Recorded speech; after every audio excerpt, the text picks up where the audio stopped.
Salam saudara terkasih dalam Kristus Yesus, kita jumpa lagi dalam renungan harian Embun pagi hari ini. Sebelum kita mendengarkan firman Tuhan, kita bersatu dalam doa.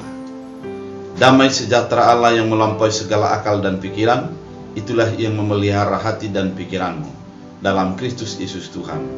Amin.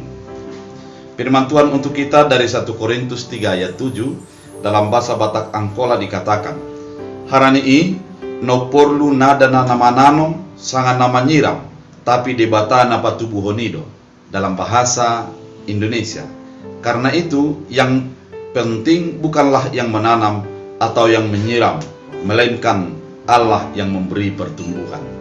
Saudara terkasih dalam Kristus Yesus, firman ini Paulus tuliskan untuk Korintus oleh karena ada sebuah perpecahan di dalam jemaat Korintus. Ada sebuah kesalahpahaman antara golongan yang satu dengan golongan yang lain. Ada yang mengatakan aku dari golongan Paulus, dan ada juga yang mengatakan aku dari golongan Apolos. Dan dengan perpecahan demikian, seolah-olah jemaat Tuhan, umat Tuhan menjadi terpecah dan sulit untuk ditemukan titik temunya. Maka Paulus mengatakan, apabila Paulus yang menanam, Apolos yang menyiram, namun yang memberi pertumbuhan adalah Tuhan. Kalimat ini mau menerangkan kepada jemaat Korintus, memang ada orang yang melakukan penginjilan atau pemberitaan Injil, dan kemudian ada juga yang memberikan penambahan terhadap ataupun pembinaan terhadap iman yang sudah didapatkan. Namun yang menjadi persoalannya adalah bukan siapa menanam, siapa menyiram, namun yang menumbuhkan adalah Allah. Itu yang dikatakan pada ayat 7. Karena itu yang penting bukanlah yang menanam atau yang menyiram, melainkan Allah yang memberi pertumbuhan. Kalau menanam dan menyiram merupakan mendapatkan upah dari menanam dan menyiram, karena Allah memperhitungkan apa yang dilakukan dalam upaya memberitakan kabar sukacita tersebut. Namun yang memberikan pertumbuhan dari segalanya adalah Allah itu sendiri. Saudara terkasih dalam Kristus Yesus, bisa manusia masuk terjebak kepada egoisme di dalam pelayanan dan dalam kehidupannya. Di dalam pelayanan banyak orang mengatakan saya berjasa untuk mendirikan sebuah jemaat. Saya berjasa untuk membuat sebuah komunitas ataupun persekutuan di dalam sebuah gereja.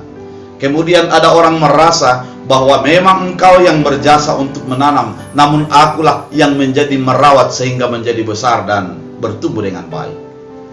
Kalimat ini bisa saja menjadi sebuah pro dan kontra di dalam sebuah organisasi ataupun di dalam perjalanan organisasi kegerejaan. Namun Paulus mengingatkan, bukan siapa yang menanam dan siapa yang menyiram, karena orang yang menanam akan mendapat upah dan orang yang menyiram juga akan mendapat upah. Dan namun yang terpenting adalah ada Allah di dalam pertumbuhan daripada sebuah organisasi, sebuah perjalanan arak-arakan kerohanian dalam kehidupan kita. Saudara terkasih dalam Kristus Yesus, keadaan ini, egoisme daripada Korintus ini bisa masuk ke dalam kehidupan, mulai daripada kehidupan organisasi kecil yang merasa bahwa dialah paling berjasa ketika mendirikan organisasi tersebut. Kemudian ada juga orang yang merasa sayalah yang menjadi pendana organisasi ini, sehingga egoisme muncul dan pernyataan keakuan menjadi lebih tinggi, bukan menjadi untuk melihat sebuah titik temu daripada apa yang dilakukan. Dalam gereja juga bisa muncul hal-hal demikian, di mana merasa aku adalah pro daripada si A dan saya adalah pro daripada si B.